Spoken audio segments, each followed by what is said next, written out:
तो जय हिंद, नमस्कार सभी को। और आप देखना शुरू कर चुके हैं हमारा चैनल। और इस वीडियो में हम लोग बात करेंगे कि जो ईएमआरएस का जो वैकेंसी का जो नोटिफिकेशन दिया गया था, ठीक है, जो जो ईएमआरएस के वैकेंसी का नोटिफिकेशन दिया गया था उसके बारे में हम लोग बात करेंगे। ठीक है, उससे पहले ही हम लोग देख लें कि इस वीडियो में हम लोग क्या क्या बात करने वाले हैं। तो इसमें हम लोग पोस्ट के बारे में बात करेंगे कि क्या पोस्ट रहने वाली है। ठीक है, इसमें क्या पोस्ट रहेंगी रहेंगी फिर उसके बाद हम लोग एग्जाम पैटर्न पर बात करेंगे, फिर उसका सिलेबस पर बात करेंगे, एज लिमिट क्या है वो बात करेंगे, और क्वालिफिकेशन क्या है वो बात करते हैं। चलिए शुरू करते हैं अपने वीडियो को। तो हम लोगों ने जैसे देखा था कि एक मिनिस्ट्री ऑफ फाइनेंस के द्वारा एक लेटर जारी किया गया था। तो इसमें लिखा गया है, इसमें दिया गया है कि आपका जो नेक्स्ट वैकेंसी जो 38,000 वैकेंसी आने वाली है, ये 38,000 वैकेंसी कब कब आएंगी। तो ये 38,000 वैकेंसी जो है तीन तीन टर्म में आएंगी, 3 साल के अंदर आएंगी। ठीक है, और इसमें जो है आपके 3 साल कौन कौन से लिए गए, 26, 27 और 28। ठीक है, 2026, 2027, 2028, इन 3 ईयर को लिए गए हैं। और इन 3 ईयर में इन्हें 38,000 वैकेंसी को क्या करना है, क्लियर करना है। आप यहाँ पर नेक्स्ट 3 ईयर में देख सकते हैं, इसमें अनाउंसमेंट में डाला गया है। उससे पहले ये आपका जो वैकेंसी आएंगी, ये वैकेंसी आपका क्या होगा, फेज 3 होगा। ठीक है, ये फेज 3 का वैकेंसी होगा, क्योंकि फर्स्ट फेज का जो रिक्रूटमेंट था वो 2023 में ही कंप्लीट हो चुका है। ठीक है, दूसरे फेज का वैकेंसी का जो जो वैकेंसी अभी जो हाल ही में चल रही है इसकी सिलेक्शन, वो 726 से मतलब 7,267 पोस्ट की वैकेंसी आएंगी, आ गई है, जिसका टायर 1 का एग्जाम जो है हो चुका है, टायर 1 का रिजल्ट भी हो चुका है। ठीक है, तो इसके जो टायर 1 का रिजल्ट आप लोगों ने देख लिया होगा, और इसका जो कट ऑफ है, कट ऑफ भी आप लोगों ने देख लिया होगा, क्या कट ऑफ ही गरम गरम कट ऑफ रही है। हर चीज की कट ऑफ एकदम हाई पर गई है, कुछ कुछ विषय को छोड़कर। उसके बाद ये अब जो थर्ड फेज की वैकेंसी आने वाली है, ये थर्ड फेज की वैकेंसी में हम लोग थर्ड फेज की वैकेंसी में जो देखेंगे, ये क्या इनका एलिजिबिलिटी क्या सेम रहने वाली है या क्या रहने वाली है, वो हम लोग इस नोटिफिकेशन में देखेंगे। ठीक है, तो चलिए शुरू करते हैं पहला हम लोग इस बात पर। अगर हम लोग देखें तो इसमें इसमें अगर देखें जो जो पोस्ट है, क्या क्या पोस्ट है। फर्स्ट पोस्ट जो आपका है टीचिंग पोस्ट है। ठीक है, टीचिंग पोस्ट है, प्लस में क्या है, नॉन टीचिंग है।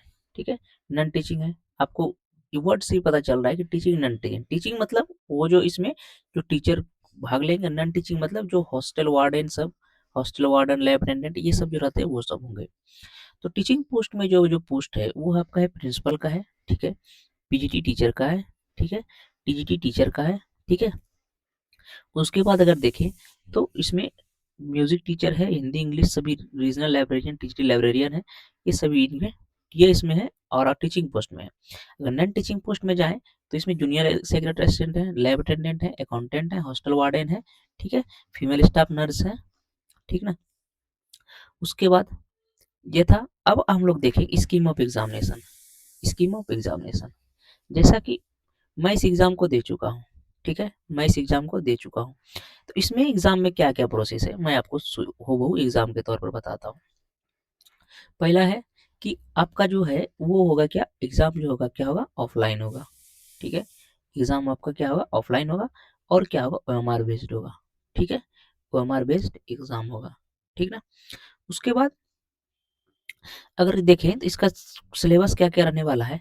तो ये सिलेबस देखिए, तो प्रिंसिपल पोस्ट में, टीचिंग पोस्ट में अगर प्रिंसिपल का देखें इसका अगर सिलेबस, तो ये क्या है कि आपके जो है 10 क्वेश्चन जो रहेंगे, क्या रहेंगे, रीजनिंग के रहेंगे।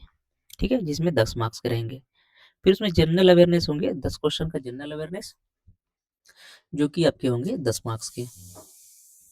इसमें 30 क्वेश्चन जो होंगे एकेडमिक एंड रेसिडेंशियल एस्पेक्ट्स होंगे, जो प्रिंसिपल के लिए सिर्फ है, वो आपके 30 मार्क्स के होंगे। ठीक है, फिर एडमिनिस्ट्रेशन एंड फाइनेंस सिलेबस होगा, वो आपके 30 मार्क्स के होंगे, 30 क्वेश्चन 30 मार्क्स के होंगे।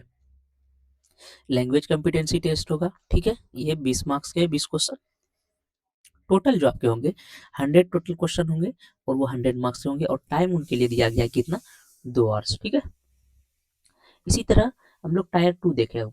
अगर टायर 1 का हम लोग बात करें, टायर 2 में आपका 2 तरह का होगा, एक ऑब्जेक्टिव होगा, एक डिस्क्रिप्टिव होगा। ठीक है। तो डिस्क्रिप्टिव जो होगा वो 15 क्वेश्चन डिस्क्रिप्टिव के रहेंगे, 40 क्वेश्चन जो रहेंगे ऑब्जेक्टिव के रहेंगे।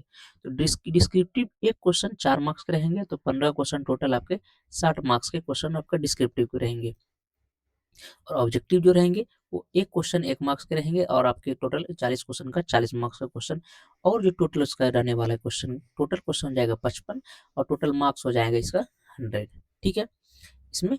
और इसका टेस्ट ड्यूरेशन जो रहेगा वो 3 आवर्स इसका टेस्ट मतलब एग्जाम ड्यूरेशन होगा। फिर उसके बाद टायर 3 में सिर्फ प्रिंसिपल के लिए दिया गया है, और वो टायर 3 क्या है कि आपका पर्सनल इंटरेक्शन या इंटरव्यू हो जाएगा, जो 40 मार्क्स का आपका इंटरव्यू रहने वाला है। ठीक है। अब इसी बात पे हम लोग पीजीटी टीचर में चले। तो पीजीटी टीचर में टायर 1 में क्या है, टायर 1 में है जनरल अवेयरनेस 10 क्वेश्चन, ठीक है 10 मार्क्स का। ठीक है। रीजनिंग एबिलिटी 15 क्वेश्चन 15 मार्क्स का। ठीक है। और कंप्यूटर का नॉलेज जो है, कंप्यूटर का नॉलेज, ठीक है। तो कंप्यूटर जो होगा 15 क्वेश्चन कंप्यूटर होगा, 15 मार्क्स का कंप्यूटर होगा। टीचिंग एप्टीट्यूड 30 नंबर का होगा, 30 क्वेश्चन होगा। ठीक है। डोमेन नॉलेज में आपका एनईपी होगा, ठीक है NEP national education portal policy, और एक पेडागोगी केस स्टडी, ये सब 20 टोटल 30 क्वेश्चन रहेंगे। ठीक है टोटल 30 क्वेश्चन रहेंगे 30 मार्क्स का। ये इधर आपके 100 क्वेश्चन हो गए। ठीक है ये 100 क्वेश्चन हो गए। ठीक है। उसके बाद आपका जो है 20 क्वेश्चन जो रहेंगे लैंग्वेज से रहेंगे। ठीक है लैंग्वेज से आपके 20 क्वेश्चन रहेंगे। इसमें जो है आपको क्या करेंगे, इसमें क्वालिफिकेशन मार्क्स जो है वो 40% मार्क्स आपको लाना अनिवार्य है। ठीक है। तो मतलब जो 20 क्वेश्चन रहेंगे, 20 में क्वेश्चन में 40% मार्क्स लाना आपको पीजीटी में अनिवार्य है। इस तभी आप टायर 2 के लिए क्वालिफाई हो पाएंगे, क्वालिफाई टायर 2 के लिए हो पाएंगे। टायर 2 के लिए नहीं बल्कि पार्ट 6 में अगर आप क्वालिफाई होंगे तभी आपका पार्ट 1 से 5 तक आपका चेकिंग होगा, ऐसे आपका चेकिंग नहीं होगा। फिर अगर टायर 2 में देखें तो टायर 2 में उसका सेम सेम है, जो आपके सिलेबस जो ईएसईसी द्वारा बताया गया है, उस सिलेबस के अनुसार आपके 40 क्वेश्चन ऑब्जेक्टिव के रहेंगे, 15 क्वेश्चन डिस्क्रिप्टिव के रहेंगे। ठीक है जिसमें से 40 मार्क्स के होंगे और 60 मार्क्स के, टोटल 100 मार्क्स के होंगे। ठीक है। और इसके बाद अगर हम लोग चले तो टीजीटी टीजीटी टीचर के लिए सेम रहेंगे, वही सब चीज़ सेम है। ठीक है हर चीज़ सेम है, ठीक ना। तो उसका जो सेम रहेगा वही सेम चीज़ है। इसमें जो होगा बस खाली क्या है, इसमें जो है टोटल आपके क्वेश्चन जो लैंग्वेज से रहेंगे वो 30 क्वेश्चन रहेंगे। पीजीटी में आपके 20 क्वेश्चन थे, ठीक है पीजीटी में आपके 20 क्वेश्चन थे, यहाँ पर आपके 30 क्वेश्चन रहने वाले हैं लैंग्वेज के। इस 30 क्वेश्चन में 12 आपको क्वेश्चन, जो 12 क्वेश्चन है वो आपको कंपलसरी है कि सही होना चाहिए। ठीक है कंपलसरी 12 क्वेश्चन मतलब 12 मार्क्स आपके आने चाहिए। ठीक है उसके बाद ये पार्ट 1 से 5 तक आपका चेकिंग में जाएगा। ठीक ना। उसके बाद ये था आपका टायर 1 का। अब टायर 2 में भी यहाँ भी सेम ही है, ऑब्जेक्टिव 40 डिस्क्रिप्टिव 15, ऑब्जेक्टिव के 40 मार्क्स का, डिस्क्रिप्टिव 60 मार्क्स का हो, टोटल 100 मार्क्स का एग्जाम होगा। 3 घंटा आपको टाइम दिया जाएगा। अब चलिए हम लोग हॉस्टल वार्डन में। तो हॉस्टल वार्डन का सिलेबस वही लगभग सेम ही है आपको, इसमें बस यहाँ पर आपको एनईपी और पेडागोगी सब नहीं दिया गया है। ठीक है आपका यहाँ पर लैंग्वेज घुसाया गया है। लैंग्वेज के बाद आपके इधर मैथ रहेंगे, कंप्यूटर रहेंगे, रीजनिंग एबिलिटी रहेंगे, जनरल अवेयरनेस रहेंगे। तो ये टोटल आपको इसमें ये हॉस्टल वार्डन का रहा। ठीक है। अब टायर 2 हॉस्टल वार्डन में वही है, इसमें भी डिस्क्रिप्टिव है, इसमें भी आपका सब्जेक्टिव है, ऑब्जेक्टिव है। प्रिंसिपल के लिए अगर आप देखें क्वालिफिकेशन एक्सपीरियंस, ठीक है पहले अगर एज लिमिट देख ले तो एज लिमिट आपका क्या है 50 साल तक है, इससे ज़्यादा नहीं होना चाहिए। उसके बाद आपका जो रिजर्वेशन है वो आपको मिलेगा इसमें, एज रिलैक्सेशन। उसके बाद अगर देखें तो इसके लिए क्या है कि master degree from recognised institution and 50% marks. ठीक है मास्टर डिग्री होना चाहिए जिसमें 50% मार्क्स अनिवार्य है। फिर आपको बीएड होना चाहिए, ठीक है 50% के साथ, या फिर 3 साल का integrated BEd MEd from NCT 50% का होना चाहिए, या फिर 4 साल का ग्रेजुएशन डिग्री होना चाहिए। ठीक है ये आपके होना चाहिए। एक्सपीरियंस जो है एक्सपीरियंस होल्डर होना चाहिए, एक्सपीरियंस लगभग 12 साल का एक्सपीरियंस इसमें होना चाहिए। ठीक है इसी तरह पीजीटी में चले तो ये 40 साल से अबव नहीं होना चाहिए। ठीक है जो उधर रिजर्वेशन का रूल है वो मिलेगा। उसके बाद इसमें क्या है कि बीएड होना चाहिए 50% के साथ, और पीजी का डिग्री होना चाहिए 50% मार्क के साथ, आपको पीजी का क्वालिफाई होना चाहिए। बीएड डिग्री जो होगा वो 50% मार्क्स होंगे, या फिर ये बीएड का ऐसे भी रूल है, ये आपका पीजीटी का होगा। पीजीटी में भी आपका कंप्यूटर साइंस का अगर देखें तो पीजीटी कंप्यूटर साइंस में अगर देखें तो पीजीटी कंप्यूटर साइंस में क्या गया है, अब मेन है कंप्यूटर साइंस में क्या क्या, तो इसमें जो है एमएससी या एमसीए ये सब होना चाहिए, ठीक ना। इसमें एमसीए, एमसी और एमएससी, एमई, ठीक है, और एमटेक, ये सब 50% मार्क्स के साथ आपका होना अनिवार्य है, ठीक है। लेकिन यहाँ पर जो बीएड का है, बीएड को मैंडेटरी नहीं रखा गया है, ठीक ना। बीएड को मैंडेटरी नहीं रखा गया है, आपको बस इसमें बीएड के लिए आपको प्रमोशन के टाइम आपको बीएड खोजा जाएगा, ठीक है। तो आप क्या करना है, आप बीएड है तो ठीक है, नहीं है तो भी ठीक है, ठीक है। आप इस फॉर्म को भर सकते हैं। अब फिर टीजीटी में अगर आए, टीजीटी में सेम है, वही आपका बीएड होना चाहिए 50% के मार्क के साथ, और बैचलर डिग्री होल्डर होना चाहिए, ठीक ना। फिर इसमें टीजीटी में कंप्यूटर साइंस है, टीजीटी में फिर कंप्यूटर साइंस है, ठीक। टीजीटी में कंप्यूटर साइंस का क्या है, तो टीजीटी कंप्यूटर साइंस का ये है कि आपके पास बीसीए का डिग्री होना चाहिए, ठीक है ना। आपके पास बीसीए का डिग्री होना चाहिए 50% मार्क्स के साथ।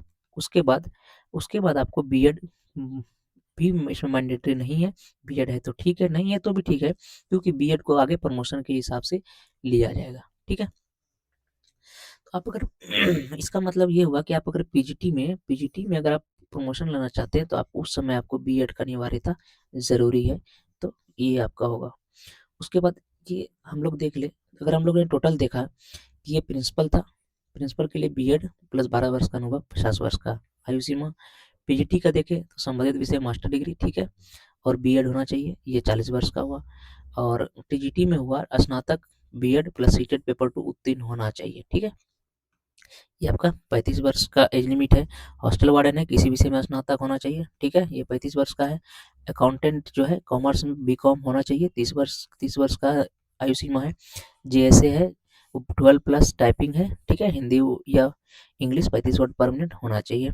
लैब अटेंडेंट है, 10वीं पास, लैब टेक्निक डिप्लोमा के साथ 12वीं साइंस होना चाहिए, ठीक है। यह 30 वर्ष के आयु सीमा के साथ है।